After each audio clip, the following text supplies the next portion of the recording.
الحمد لله نحمده ونستعينه ونستغفره ونؤمن به ونتوكل عليه ونعوذ بالله من شرور أنفسنا ومن سيئات أعمالنا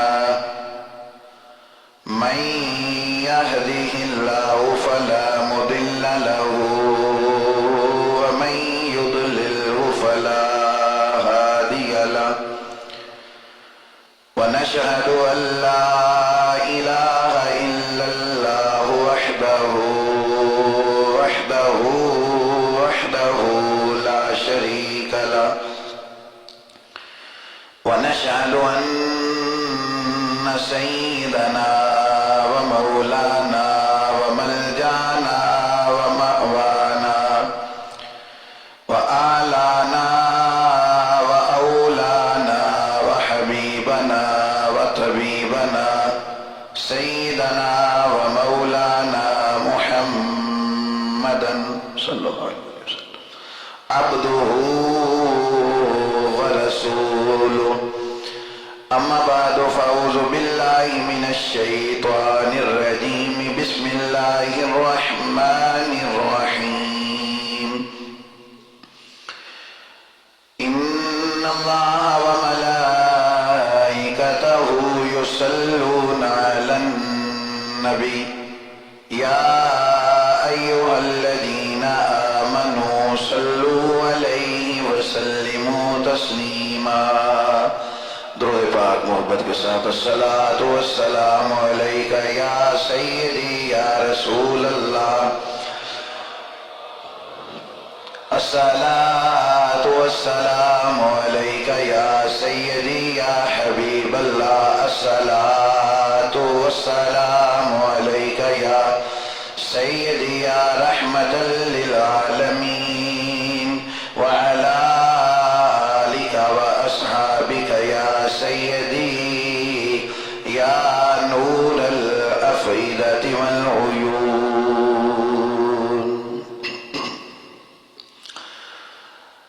ایسا کوئی محبوب نہ ہوگا نہ کہیں ہے، بیٹھا ہے چٹائی پہ مگر عرش نشیں ہے. ایسا کوئی محبوب نہ ہوگا نہ کہیں ہے، بیٹھا ہے چٹائی پہ مگر عرش نشیں ہے. ملتا نہیں کونین کو کیا کیا تیرے در سے، یا رسول اللہ ملتا نہیں کونین کو کیا کیا تیرے در سے. ایک لفظ نہیں ہے جو تیرے لب پہ نہیں ہے. ملتا نہیں کونین کو کیا کیا تیرے در سے، ایک لفظ نہیں ہے جو تیرے لب پہ نہیں ہے.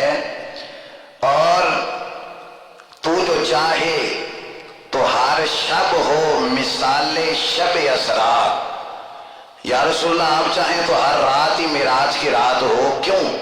تو جو چاہے تو ہر شب ہو مثال شب اسرا، کیونکہ تیرے لیے تو 2-4 قدم عرش بری ہے. تو جو چاہے تو ہر شب ہو مثال شب اسرا، کیونکہ تیرے لیے 2-4 قدم عرش بری ہے. اور ملتی نہیں ہر ایک کو اس در کی غلامی، ملتی نہیں ہر ایک کو اس در کی غلامی، کیونکہ اس در کا تو دربان بھی جبریل امی ہے. ملتی نہیں ہر ایک کو اس در کی غلامی، اس در کا تو دربان بھی جبریل امی ہے. اور ایسا کوئی محبوب نہ ہوگا نہ کہیں ہے، بیٹھا ہے چٹائی پہ مگر عرش نشیں ہے.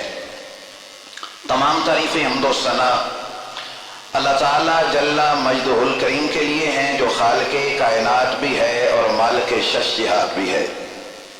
ہر قسم کے درود سرکار مدینہ راحت قلب و سینہ فیض گنینا صاحب معطر و معمبر پسینہ باعث نزول سکینہ احمد مصطفیٰ جناب محمد مصطفیٰ صلی اللہ تعالی علیہ وآلہ وسلم کی ذات بابرکات کے لیے ہیں حمد و صلات کے بعد اللہ تعالیٰ کا بے پناہ اور کروڑوں بار شکر ہے کہ اللہ کریم نے ہمیں زندگی میں ایک دفعہ پھر ماہ رمضان عطا فرمایا، اور ماہ رمضان کی برکتیں سمیٹے ہوئے روزے کی حالت میں اس وقت ہم مسجد میں بیٹھ کے جو سانس بھی لے رہے ہیں اللہ اس کے بدلے ایک ایک نیکی عطا فرما رہا ہے۔ ماہ رمضان چونکہ 29 یا 30 دنوں کا مہمان ہوتا ہے، اس کی قدر کو پہچاننے کے لیے اور ماہ رمضان میں اپنے وقت کو کس انداز کے ساتھ ہم نے گزارنا ہے، تو وقت کی قدر کے حوالے سے آج کا خطبہ ہوگا۔ یعنی ہمیں وقت کی قدر کرنی ہے، آج کا موضوع ہے وقت کی قدر کریں۔ تو ہم نے اپنے وقت کو کس طرح ماہ رمضان میں بالخصوص اور باقی مہینوں میں بالعموم کس انداز کے ساتھ ہم نے گزارنا ہے، انتہائی توجہ کے ساتھ آپ گفتگو سماعت کریں گے تو یقیناً زندگی گزارنے کے لیے یہ بہت سارے اولیاء اللہ، قرآن و حدیث کا نچوڑ، سمجھدار لوگوں کی باتیں، اقوال زرعی، ایک گلدستہ ہے جو آپ کے سامنے ہوگا۔ بس آپ نے برتن سیدھا رکھنا ہے تو کوئی چیز اندر آئے گی۔ آپ برتن سیدھا رکھیں، اپنا دماغ، اپنا ہوش و حواس یہاں مسجد میں حاضر رکھیں گے تو انشاءاللہ بہت ساری چیزیں سننے کا، سمجھنے کا اور سیکھنے کا اللہ کریم ہمیں موقع عطا فرمائے گا۔ اللہ کریم نے قرآن کریم میں پارہ نمبر 17 کی پہلی آیت ہے، ارشاد فرمایا اقترب للناس حسابهم وهم فی غفلۃ معرضون، لوگوں کا حساب قریب آ چکا ہے اور ابھی تک وہ غفلت کے اندر منہ پھیرے ہوئے ہیں۔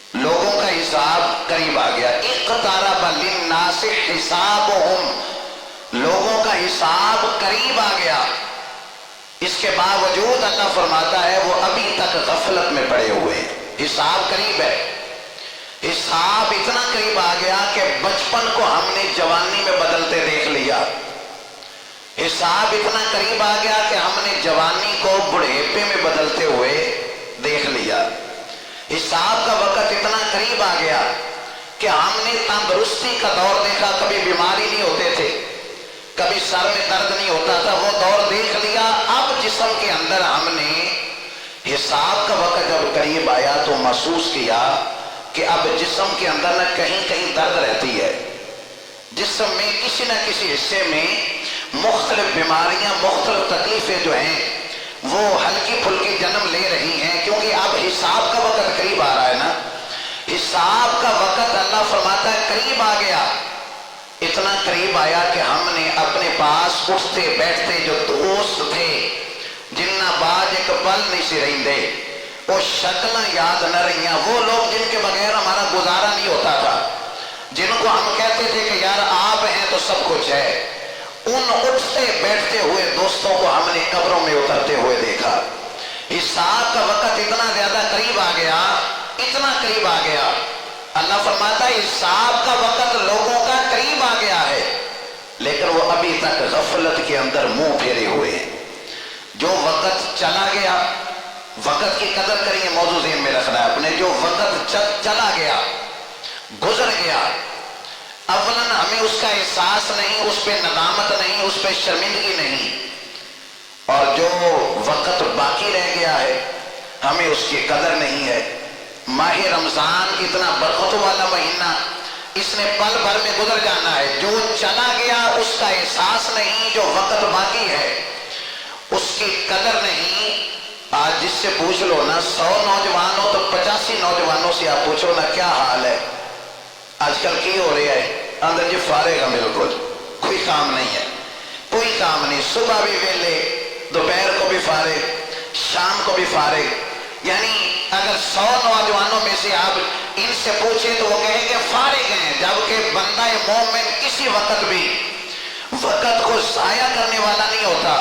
وہ کسی نے کہا تھا کہ حق نے کر دی دوہری دوہری خدمتیں تیرے سپرد، پاک نے کر دی دوہری دوہری خدمتیں تیرے سپرد، خود تڑپنا ہی نہیں اوروں کو بھی تڑپانا ہے، صرف خود ہی وقت کو بچانا نہیں، ہم نے دوسروں لوگوں کا وقت بچا کر ان کے لیے اپنے آپ کو نفع مند بنانا ہے کہ میں اگر دین کا خادم ہوں، میں اگر دین کا خدمتگار ہوں، دیکھیں نا ہر وقت ہی سوتے رہنا، بس کھا لیا پی لیا وقت گزار لیا، بس وہی پلاننگ کرتے رہنا کہ میرا بڑا ارادہ ہے کوئی لمبی ڈرائیونگ کرنے کا، بس یہی پلاننگ کرتے رہنا کہ آج لاہور دیکھا ہے تو اگلے دن جو ہے اسلام آباد میں جانا ہے، بس اسی کو ہم نے اپنی زندگی سمجھ لیا۔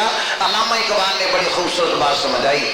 علامہ اقبال کہتے ہیں کہ ایسا نہ کہے کہ میں نے صبح یہ کیا شام کو یہ کرنا ہے، بس کھانے پینے سونے کے علاوہ کوئی کام نہ ہو۔ علامہ اقبال بڑی پیاری بات کہتے ہیں، آپ فرماتے ہیں میری زندگی کا مقصد تیرے دین کے سرفرازی، یا رسول اللہ میری زندگی کا مقصد تیرے دین کی سرفرازی، میں اسی لیے مسلمان، میں اسی لیے نمازی، میں اسی لیے مسلمان، میں اسی لیے نمازی، یعنی میری زندگی کا ایک مقصد ہے، بے مقصد زندگی نہیں، ترتیب کے ساتھ خوبصورت نظم و ضبط کے ساتھ جو زندگی ہے، فرمایا میری زندگی کا مقصد تیرے دین کی سرفرازی، میں اسی لیے مسلمان، میں اسی لیے نمازی۔ آپ نبی کریم علیہ السلام کے صحابہ کی سیرت کو پڑھیں نا، بندہ ایک ہوتا تھا لیکن ایک ہی وقت کے اندر وہ نمازی بھی ہے، ایک ہی وقت کے اندر وہ مجاہد بھی ہے، بندہ ایک ہے لیکن وقت کو یوں ترتیب دیا ہے، ایک ہی وقت کے اندر عالم بھی، فاضل بھی، قاری قرآن بھی، لوگوں کی خدمت بھی کر رہے ہیں، میدان جہاد میں جا کر کفار سے جہاد بھی کر رہے ہیں، بندہ ایک ہے۔ حضرت فاروق اعظم رضی اللہ تعالیٰ عنہ آپ فرماتے ہیں کہ حضرت صدیق اکبر کے دور میں نا میرے ذمہ حضرت ابوبکر صدیق نے یہ ڈیوٹی لگائی کہ دیکھو مدینے میں کوئی غریب گھر تو نہیں ہے، غریبوں کی لسٹ تیار کرو، غریبوں کی لسٹ۔ کہتے ہیں کہ جب ہم غریبوں کی لسٹ بنا رہے تھے نا تو مجھے پتا چلا کہ مدینے کے نکر پہ ایک نبینہ بڑھیا رہتی ہے، اس کا کوئی وارث نہیں ہے، لاوارث ہے، اکیلی رہتی ہے، وارث کوئی نہیں ہے بھی نبینہ، پتہ اس کا چلا تو کہتے ہیں کہ میں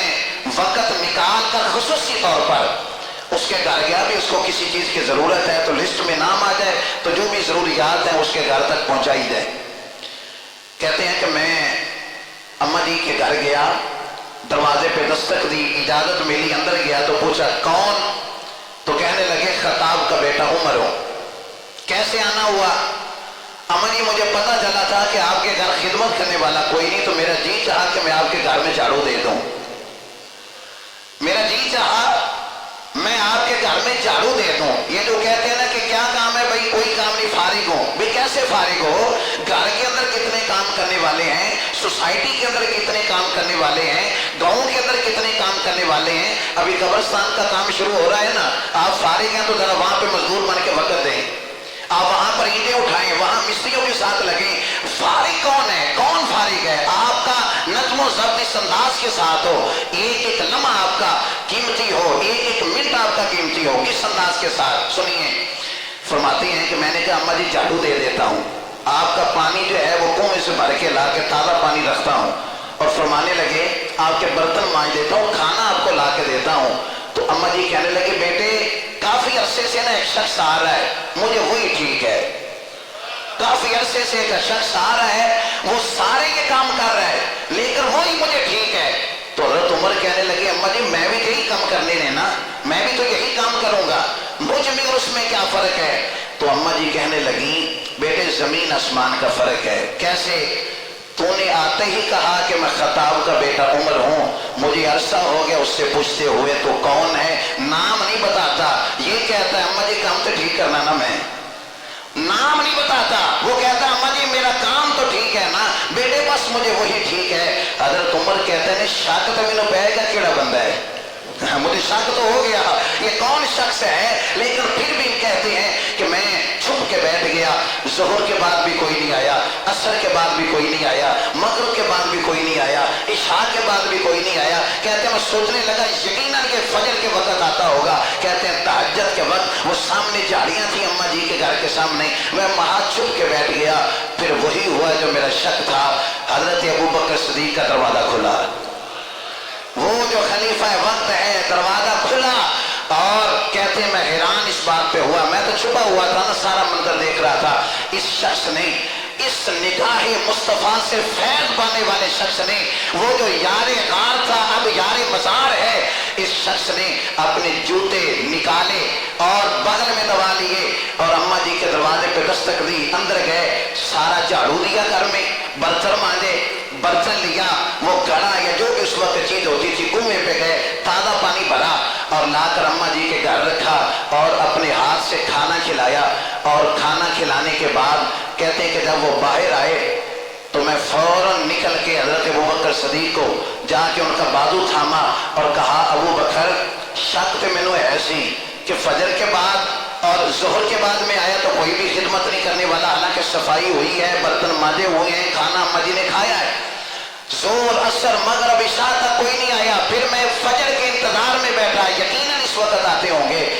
حضرت فاروق اعظم کہتے ہیں کہ وقت کو، حالانکہ خلیفہ وقت ہے، لیکن وقت دیکھیں کس طریقے سے حضور کی امت کے لیے وقف کیا۔ حضرت فاروق اعظم کہتے ہیں مسجد نبوی کا سب سے پہلے دروازہ صبح کے وقت وہ بھی حضرت ابو بکر کھولتے ہیں، اماں جی کا گھر میں جھاڑو وہ بھی حضرت ابو بکر دے رہے ہیں، وہاں کھانا بھی وہی لے کر آ رہے ہیں، پانی بھی وہی بھر کے دے رہے ہیں، سارا دن گزر جاتا ہے، حضور کی امت کے جو مسائل ہوتے ہیں ان کو حل بھی کرتے ہیں، اور یہ ایسا اعزاز تھا جو بھی مصطفیٰ کا خلیفہ ہوتا تھا مسجد نبوی کا امام بھی ہوتا تھا، نماز بھی مسجد میں پڑھا رہے ہیں، امامت بھی کر رہے ہیں، لوگوں کے مسائل بھی حل کر رہے ہیں، ان کی خدمت بھی کر رہے ہیں۔ وجہ کیا تھی؟ انہوں نے یہ نہیں سیا کہ مینوں کام ہی کوئی نہیں، یہ نہیں انہوں نے کہا تھا ابھی کیا حال ہے، کیا کرتے ہو آج کل، یہ نہیں کہا کہ مجھے کوئی کام نہیں، اس لیے انہوں نے اپنے وقت کو تقسیم کر کے اپنے ایک ایک منٹ کو انہوں نے قیمتی بنایا ہوا تھا، اپنی زندگی کا ایک ایک لمحہ انہوں نے قیمتی بنا کر امت کو بتا دیا کہ امت کا نوجوان رسول اللہ کا غلام اگر کہے کہ مجھے کوئی کام نہیں تو اس پہ افسوس کیا جا سکتا ہے، اس لیے کہ کرنے کے تو بہت سے کام ہیں، بس تمہیں نظر آنا چاہیے۔ بزرگان دین ایک بڑی خوبصورت بات کہتے ہیں، کرنے والے کام کرو وگرنہ نہ کرنے والے کاموں میں پڑ جاؤ گے، کرنے والے کام کرو وگرنہ نہ کرنے والے کاموں میں پڑ جاؤ گے۔ اور جس نبی کا ہم کلمہ پڑھتے ہیں اعلان نبوت سے لے کر وصال ظاہری تک، صرف یہی اگر عمر آپ دیکھیں نا، پہلے والی 40 سال آپ نکال دیں، اعلان نبوت سے لے کر 63 سال آپ کی ظاہری عمر، یہ 23 سال کا عرصہ بنتا ہے۔ اس 23 سال کے عرصے میں حضور کا ایک ایک لمحہ، ایک ایک منٹ اتنا قیمتی تھا۔ نبی کریم علیہ السلام نے 23 سال کے عرصے میں امت کو عقیدے بھی بتائے، امت کو اعمال بھی بتائے، امت کو جینے کا ڈھب بھی بتایا، امت کو قرآن بھی سکھایا، اور 11 یا 13 بیویاں تھیں ان کو وقت بھی دیا، اور جو غریب تھے ان کی مدد بھی کی، یتیموں کا آسرا بھی بنے، بیواؤں کا سہارا بھی بنے، اور ایک ایک منٹ قیمتی تھا دن کا، لیکن دوپہر کے وقت قیلولہ والی سنت بھی ادا کی، اور رات جب عشاء ہو جاتی کھڑے ہو کر فجر تک اللہ کی عبادت میں بھی مصروف نظر آتے ہیں۔ ایک ایک منٹ کو قیمتی بنا کر مدینے والے مصطفیٰ نے اس انداز کے ساتھ، آپ غور فرمائیں، 23 سال کا عرصہ، ایک جملہ بولا جاتا ہے دریا کا رخ موڑ دینا ہوتا مشکل ہے، دریا کا رخ موڑ دینا کام مشکل ہے، لیکن ممکن لوگ بنا دیتے ہیں کہ دریا کا بہاؤ ہے اس طرف، لوگوں نے اس کا رخ موڑ دیا اور دریا کسی اور طرف بہ رہا ہے۔ دریا کا رخ موڑ دینا یہ بھی آسان ہے، اور بھی بڑے بڑے کام ہیں، لوگ کہتے ہیں مشکل ہیں، لیکن سب سے بڑا مشکل جو کام ہے نا وہ ہوتا ہے بگڑی ہوئی قوم کو راہ راست پہ لانا۔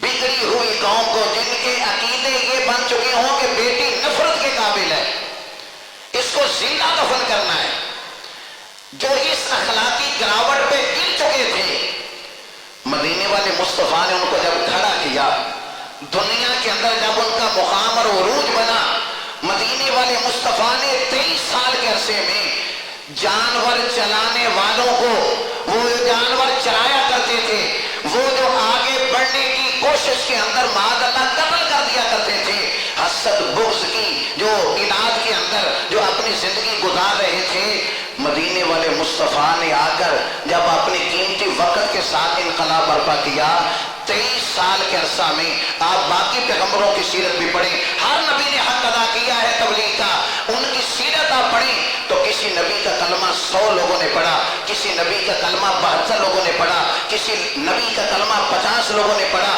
کسی نبی کا کلمہ صرف 4 لوگوں نے پڑھا، کسی نبی کا کلمہ صرف 1 شخص نے پڑھا۔ حضور فرماتے ہیں کچھ ایسے نبی بھی اللہ کے سامنے آئیں گے جن کا کلمہ کسی نے نہیں پڑھا ہوگا۔ مدینے والے مصطفیٰ نے 23 سال کا عرصہ جس قوت کے ساتھ اور وقت کی پابندی اور وقت کے احساس کے ساتھ گزارا، 23 سال کے عرصے میں جب آخری خطبہ دیا، خطبہ حجت الوداع، تو صحابہ کی جو تعداد تھی، کلمہ پڑھنے والے کو جو تعداد تھی، وہ اتنی تعداد تھی جتنی اللہ کے نبیوں کی تعداد ہے۔ 1,00,000 کم و بیش 24,000 اہل ایمان تھے جنہوں نے وہ حضور کا آخری خطبہ سنا۔ یہ 23 سال کی محنت تھی، 23 سال کی محنت کے اندر ایک ایک منٹ حضور کا قیمتی تھا، ایک ایک لمحہ حضور کا قیمتی تھا، فارغ وقت کوئی بھی نہیں تھا، لیکن ہر ایک کو حضور نے وقت دیا، اس لیے کہ ترتیب کے ساتھ وقت گزارنے کا جو انداز رسول اللہ کی سیرت میں بتاتی ہے، رسول اللہ کا انداز بتاتا ہے۔ آپ ایک چیز پہ غور فرمائیں، جن بزرگوں کے ہم ماننے والے ہیں نا، ان اللہ والوں نے ایک بڑی پیاری بات کہی ہے۔ وہ فرماتے ہیں کہ زمین کے اوپر ہے کام، یعنی وقت کی اہمیت کو بتاتے ہوئے بزرگان دین یہ کہتے ہیں کہ زمین کے اوپر کام، بیٹے زمین کے اوپر ہے کام اور زمین کے نیچے ہے آرام۔ زمین کے اوپر جو کام کرتا ہے نا، پھر وہ زمین کے نیچے آرام کرتا ہے۔ زمین کے اوپر کام کرنے والے وہ جب اس دنیا سے ان کا انتقال ہوتا ہے تو پھر وہی ہوتے ہیں جو زمین کے نیچے آرام کرتے ہیں۔ تو جنہوں نے کامی سونا ہے، جنہوں نے جو دنیا میں ہی سونے کے لیے ہیں، خدا نہ خواستہ جن کا ذہن ہی ایسا ہے، بس پتہ نہیں کہاں سے ادھار کا سونا لے کے آ گئے، ہر وقت ہی سونا، جب دیکھو سو رہے ہیں، جب پوچھو کہاں ہیں سونے کے لیے، رات پوے تھے بے دردانوں نیند پیاری آوے، رات پوے تھے بے دردانوں نیند پیاری آوے، درد مندانوں یاد خدا دی ستے آن جگاوے۔ یہ بے درد لوگ ہوتے ہیں جن کو کوئی کام نہیں ہوتا، وہ خرابوں والی نیند سو رہے ہوتے ہیں، رات پوے تے بے دردانوں نیند پیاری آوے تے درد مندانوں، درد مند بنے آپ، درد مند۔ اس لیے علامہ اقبال نے کہا تھا کہ بڑی خوبصورت بات کہی، درد دل کے واسطے پیدا کیا انسان کو، وگرنہ عبادت کے لیے فرشتے کم نہیں تھے، فرشتے عبادت درد دل کے واسطے، درد مندانوں رات نیند، درد مندانوں یاد سجن دی ستے آن جگاوے۔ اور جس کو درد، جو درد مند بن جاتا ہے نا، جس کے لو لگ جاتی ہے، پھر اس کا ایک ایک منٹ، ایک ایک لمحہ قیمتی ہوتا ہے۔ وہ کسی نے کہا تھا کہ اب اس ڈب سے آنکھ لگی، اب کی بار اس ڈب سے آنکھ لگی، نہ لگی آنکھ جب سے آنکھ لگی۔ یہ شاعری کا مزاج رکھنے والے سمجھ سکتے ہیں، اس ڈب سے اس دفعہ آنکھ لگی، نہ لگی آنکھ جب سے آنکھ لگی، یعنی جب سے اللہ کی طرف لو لگا لی، تب سے ایک ایک لمحہ، ایک ایک منٹ جو ہے وہ قیمتی ہے اور اللہ کی یاد میں رسول اللہ کی اتباع کے اندر گزر رہا ہے۔ اعلیٰ حضرت امام اہل سنت الشاہ امام احمد رضا خان، آپ کی اگر سیرت کو پڑھیں اور وقت کی اہمیت کو دیکھیں تو اعلیٰ حضرت نے اپنی زندگی میں 1000 کتاب لکھی ہے۔ کتنی؟ 1000 کتاب، اور ان کی پوری زندگی کا نچوڑ نکالیں تو پتہ چلتا ہے کہ ہر 3 گھنٹے روزانہ کے وہ لکھنے میں ہی صرف ہو رہے ہیں۔ 1000 کتاب جس نے لکھی ہو تو اس نے پڑھنے میں وقت بھی تو لگایا ہوگا نا، کوئی چیز پڑھی ہوگی تو اس کو تحریر کی شکل میں لائے ہوں گے۔ یعنی ان بزرگان دین نے اپنے وقت کو قیمتی سمجھا، قیمتی کر کے انہوں نے گزارا اور اس انداز کے ساتھ گزارا۔ سنیے نبی کریم علیہ السلام کا فرمان اور روشنی دیجیے وقت کی قدر کی، جو اہمیت ہے، جو احساس ہے، اس کو محسوس کریں۔ نبی کریم علیہ السلام فرماتے ہیں، حضور فرماتے ہیں کہ جب سورج طلوع ہوتا ہے نا تو سورج اعلان کرتا ہے، سورج ایک بات کہتا ہے، کیا؟ سورج کہتا ہے لوگوں جتنی نیکیاں کرنیاں نے نہ کر لو، آج میں آیا، میں دوبارہ نہیں آنا، میں آج آیا ہوں، میں دوبارہ آج 7 مارچ کا سورج طلوع ہوا 2025 کا، اب 7 مارچ ہوگی لیکن 2025 نہیں ہوگی، 2026 ہوگی۔ سورج یہ کہتا ہے کہ میں آج نکلا ہوں، میں دوبارہ نہیں نکلوں گا۔ اچھا پہلے اب کے دور میں جب کسی سے پوچھا جائے نا تمہاری عمر کتنی ہے، وہ بتاتا ہے کہ میری عمر اتنی ہو چکی ہے۔ وقاص بھائی ذرا بچوں کو دیکھیں، آپ ذرا چھت پہ جائیں۔ فرمایا کہ میری عمر اتنی گزر گئی۔ امام غزالی کہتے ہیں یہ نہ کہو کہ عمر اتنی گزر گئی، یہ کہو کہ میری عمر اتنی ختم ہو چکی ہے، اب اتنی عمر باقی ہے۔ یعنی اس انداز کے ساتھ آپ اپنی عمر دیکھیں نا۔ ایک مثال دیتا ہوں، بات سمجھ میں آئے گی۔ اب تو ہر گھر میں 2 3 استریاں موجود ہیں نا۔ پہلے جب یہ شروع کے اندر آئی تھی تو اس وقت کوئی چند گھر ہوتے تھے جن کے گھروں میں استری ہوتی تھی۔ اگر پڑوسیوں سے استری منگوائی اور منگوانے کے بعد جب کپڑے استری شروع کیے تو کوشش کیا ہوتی تھی کہ بالاں میں بھی کر لو، کوشش یہ ہوتی ہے کہ کل سوٹ پانا وہ بھی کر لو۔ وجہ کیا ہے، کیوں ایسا کرتے تھے؟ کیونکہ استری نے واپس جانا ہے، استری کا ایک وقت ہے، اس نے واپس جانا ہے، اس کو واپس کرنا ہے، لہذا تھوڑے وقت میں اس سے زیادہ نفع لے لو۔ نہیں بات آپ ابھی تک نہیں سمجھے بات، تھوڑے وقت میں اس سے زیادہ نفع لے لو کیونکہ استری نے واپس جانا ہے۔ میرے بھائیوں یہی سورج اعلان کرتا ہے، لوگوں میں نے بھی واپس جانا ہے اپنے مقام پر، اس سے پہلے کہ میں واپس جاؤں تھوڑے وقت میں مجھ سے زیادہ نفع لے لو، تھوڑے وقت میں مجھ سے زیادہ نفع لے لو۔ وہ نا قرآن کریم کی ایک آیت ہے، والعصر ان الانسان لفی خسر، قسم ہے زمانے کی انسان خسارے میں ہے، انسان خسارے میں ہے۔ ایک بزرگ کہتے ہیں مجھے یہ بات سمجھ میں نہیں آتی تھی کہ انسان کیسے خسارے میں ہے، کس طرح ہے؟ کہتے ہیں میں بغداد کے بازار سے گزر رہا تھا تو ایک شخص نا پھٹے پہ برف رکھ کے بیچ رہا تھا، تو جیڑا وہ ہوکا لا رہا سی نا، وہ دے ہوکے نے مینوں ان الانسان لفی خسر دا ترجمہ سمجھا چھڑیا کہ انسان کیسے خسارے میں ہے۔ ذرا سنیے گا کیسے انسان خسارے میں ہے۔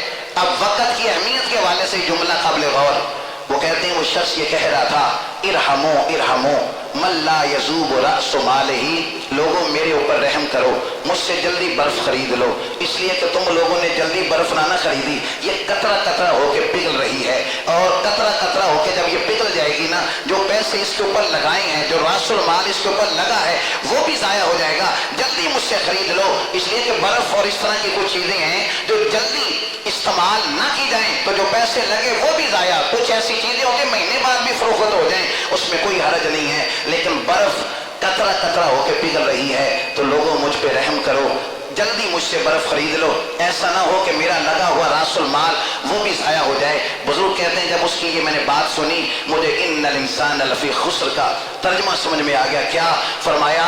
جس طرح برف قطرہ قطرہ ہو کے پگھل رہی ہے نا، انسان کی زندگی بھی ایک ایک سانس جب نکل رہا ہے اس کو موت کے قریب کر رہا ہے۔ زندگی کی جو گاڑی ہے، زندگی کی جو برف ہے وہ بھی پگھل رہی ہے اور آہستہ آہستہ ہمیں موت کے قریب کر رہی ہے۔ زندگی انتہائی قیمتی، اتنی زیادہ قیمتی، مدینے والے مصطفیٰ صلی اللہ تعالی علیہ وآلہ وسلم آپ نے اس کی اہمیت بتاتے ہوئے فرمایا، صحابہ تمہیں پتا ہے قیامت کے دن سب سے زیادہ حسرت، سب سے زیادہ افسوس، سب سے زیادہ پچھتاوا کس کو ہوگا؟ صحابہ تمہیں پتا ہے؟ تو صحابہ نے مختلف جواب دیے، یا رسول اللہ جو نماز نہیں پڑھتا ہوگا اس کو سب سے زیادہ افسوس ہوگا، حسرت ہوگی، پچھتاوا ہوگا، جو قرآن نہیں پڑھتا اس کو سب سے زیادہ افسوس ہوگا۔ تو نبی کریم علیہ السلام نے فرمایا نہیں، سب سے زیادہ افسوس اسے ہوگا جس نے وقت کو ضائع کیا ہوگا، جس نے وقت کو ضائع کیا ہوگا۔ سب سے زیادہ افسوس اس شخص کو ہوگا جس نے زندگی کو ایک ترتیب کے ساتھ نہیں گزارا ہوگا۔ قیامت کے دن وقت کی ناقدری کی وجہ سے، وقت کو ضائع کرنے کی وجہ سے، فرمایا جو انسان ہوتا ہے وہ پچھتائے گا اور تمنا کرے گا کاش یہ والا وقت جو میرا فارغ گزرا تھا یہ بھی اللہ کے ذکر میں ہی گزر جاتا۔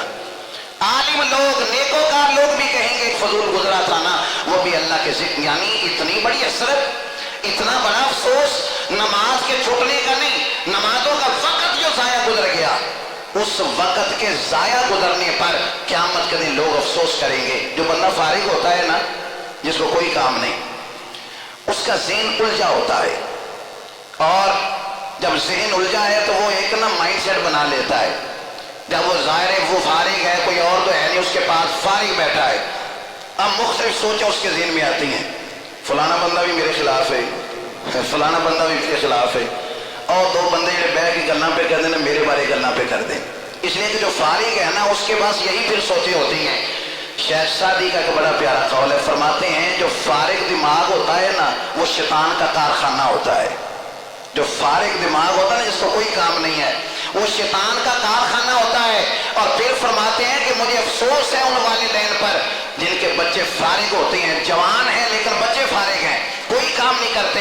فرمایا تمہیں پتا ہے نوجوان جب تنہائی میں ہوتا ہے تو پھر وہ کیا سوچتا ہے؟ نوجوان جب تنہائی میں ہے تو پھر وہ کیا سوچے گا؟ فرمایا ان کو فارغ نہ رہنے دو، ان کو کسی کام پہ لگاؤ۔ جب یہ کسی کام میں لگے ہوں گے، تھکے ہوئے ہوں گے نا، پھر ان کا ذہن گناہوں کی طرف نہیں جائے گا۔ ان کے ذہن جب فارغ ہوتے ہیں پھر شیطان کا کارخانہ بن جاتے ہیں، پھر کارخانہ بنتا ہے۔ اور اگر آپ ان لوگوں کی سیرت کو پڑھیں، ان لوگوں کی زندگی کو پڑھیں جن لوگوں کو کوئی کام نہیں ہے نا، جو بالکل فارغ ہیں، انہوں نے ایک ذہن بنایا ہوا ہے، دو چار جملے رٹے ہوئے ہیں، میں جی فلانے بندے دی وجہ تو اگے نہیں گیا، وہ شخص اگر نہ ہوتا تو میں کامیاب ہوتا، میں جو ناکام ہوا ہوں تو فلاں شخص کی وجہ سے ہوا ہوں، میں جو پیچھے رہ گیا ہوں تو فلاں شخص کی وجہ سے رہ گیا ہوں۔ وہ ساری زندگی دوسروں پر اس کا ملبہ ڈالتے رہتے ہیں، ساری زندگی اس طرح کرتے رہتے ہیں اور اپنے وقت کو ضائع گزارتے ہیں۔ جو کرنے والے ہوتے ہیں، سنیے حضرت عبداللہ بن عمر رضی اللہ تعالیٰ عنہ حضور کے صحابی ہیں، اس وقت کی قدر کو پہچاننے کے لیے اس سے بڑی کوئی حدیث مجھے ملی نہیں، اس سے بڑا کوئی کام مجھے ملا نہیں، اس سے بڑا کوئی واقعہ نہیں ملا وقت کی قدر کو پہچاننے کے لیے۔ حضرت عبداللہ بن عمر رضی اللہ تعالیٰ عنہ یہ نا گھوڑے پہ بیٹھے تھے اور کسی سفر پہ جا رہے تھے، ان کا غلام ان کے ساتھ تھا۔ ایک جگہ پہ ایک قبر دیکھی، قبرستان آیا اور جہاں سے گزرے تھے وہاں قبر ہے، تو گھوڑے سے اترے، وضو پہلے سے کیا ہوا تھا، صاف جگہ دیکھی تو وہاں 2 رکعت نفل کی نیت باندھ کے نماز پڑھنا شروع کر دی۔ نماز مکمل ہو گئی تو غلام کہنے لگا حضور نہ تے کوئی نماز دا ٹائم سی بھی فرض نماز کا ٹائم ہو گیا ہو، نہ تے کوئی توبہ دے نفل نے، نہ کوئی شکرانے دے نفل، نہ کوئی اور کوئی تحیت المسجد، کوئی تحیت، کوئی نفلوں کی بات ہی نہیں، آپ نے اس وقت نفل کیوں پڑھے؟ قدر سنیے وقت کی قدر، آپ نے کیوں اس کو یہاں پہ آپ نے 2 رکعت نفل پڑھے؟ قبر کو دیکھ کر فرمایا کہ اس قبر والے کو اگر اللہ تمہیں توفیق دے اور اس قبر والے سے تمہیں بات کرنے کا موقع مل جائے نا تو اس کی پتہ سب سے بڑی خواہش کیا ہوگی؟ اس کی سب سے بڑی خواہش ہے کہ کاش مجھے اتنا وقت مل جائے کہ میں 2 رکعت نفل ہی پڑھ لوں، کاش مجھے اتنا وقت مل جائے کہ میں 2 رکعت نفل پڑھ لوں، 2 رکعت نفل پڑھ کے اپنی نیکیوں میں اضافہ کر لوں۔ فرمایا یہ تو اس وقت چلا رہا ہوگا پر ہمارے پاس تو وقت ہے نا، ہم تو ابھی قبر میں نہیں نہ گئے، ہم وہ ایک بزرگ کی بات بڑی خوبصورت، وہ کہتے ہیں قبرستان میں گیا تو وہاں میں ایک قبر پہ بیٹھا تھا تو مجھے نیند آ گئی، نیند آئی، آنکھ لگی تو وہ قبر والا میرے خواب میں آیا، وہ جس قبر پہ میں جو ہے وہ بیٹھے بیٹھے مجھے اونگ لگی، وہ قبر والا قرآن کریم کی تلاوت کر رہا ہے اور وہ پتہ کیا کہہ رہا ہے؟ وہ کہتا ہے کہ تو میری قبر پہ آیا ہے، میں نے 1 لاکھ قرآن پڑھ لیا ہے قبر کے اندر آ کر۔ یہ توفیق والے کرتے ہیں، جس کو اللہ توفیق دے، میں جس سے اللہ راضی ہے تو وہ جو کہے گا اللہ کریم ویسا ہی اس کے ساتھ، جب قبر ہی جنت کا باغ بن جائے۔ 1 لاکھ وہ کہتا ہے میں نے قرآن پڑھ لیا ہے۔ اب تمنا سنیے، وقت کی اہمیت کا اندازہ کریں۔ وہ قبر والا کہتا ہے کہ ایسے کرو کہ مجھ سے 1 لاکھ قرآن لے لو، اس کے بدلے میں 1 دفعہ سبحان اللہ پڑھ کے مجھے اشارے ثواب کر دو۔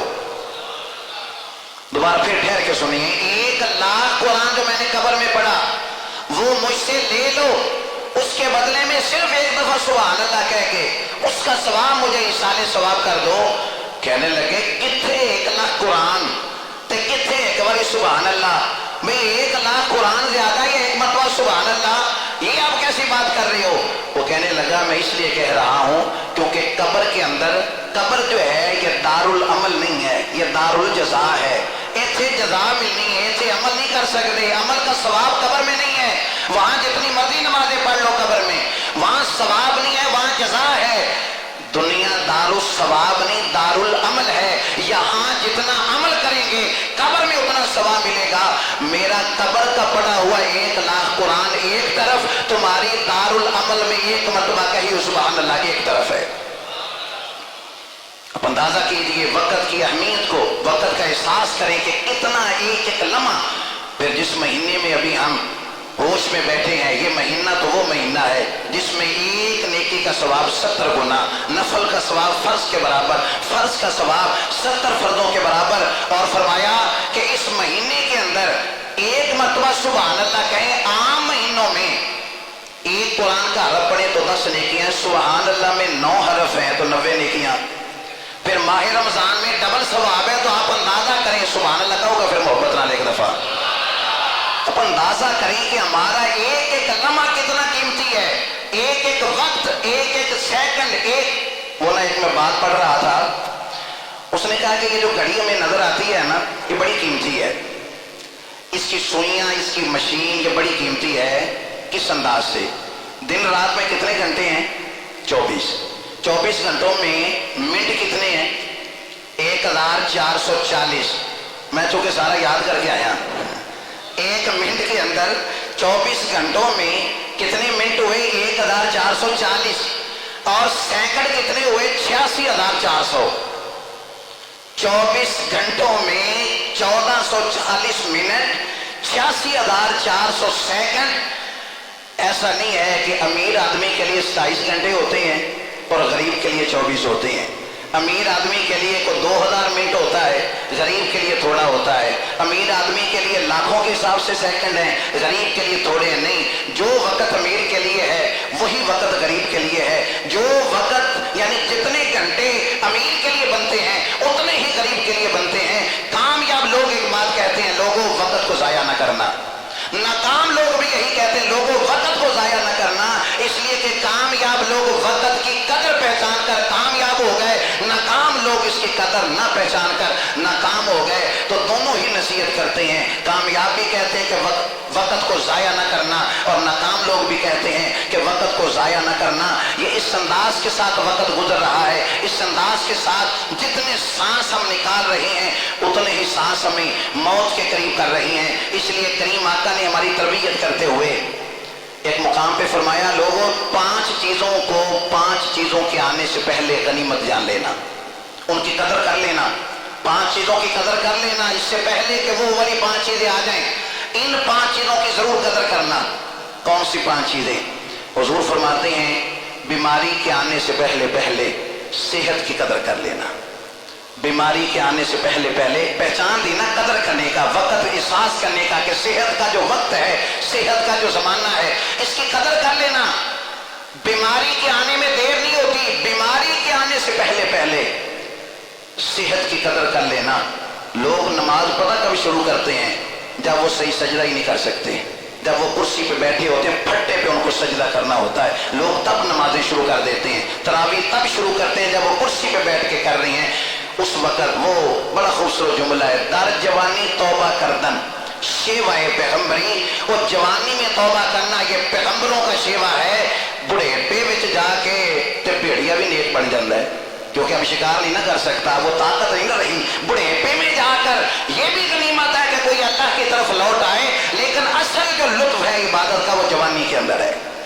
آج آپ کے جسم میں قوت ہے، آپ ساری رات نوافل میں اگر قرآن پاک پڑھنا چاہیں آپ پڑھ سکتے ہیں. آپ اگر جتنے مرضی نوافل پڑھنا چاہیں آپ پڑھ سکتے ہیں، کیونکہ جوانی ہے. لیکن جب بیماری آ جاتی ہے پھر بستر پہ جا کے پچھتانا. تو کیا پچھتانا کہ اللہ تو مجھے صحت دے دے تو میں تیری عبادت کروں گا. حضور نے پہلے ہی بتا دیا، فرمایا دیکھ لو بیماری کے آنے سے پہلے اپنی صحت کو غنیمت جان لینا. اگر اب بھی سمجھ نہ آئے صحت کی قدر تو پھر ذرا کسی اسپتال کا چکر لگا لینا، پھر تمہیں پتہ چل جائے گا.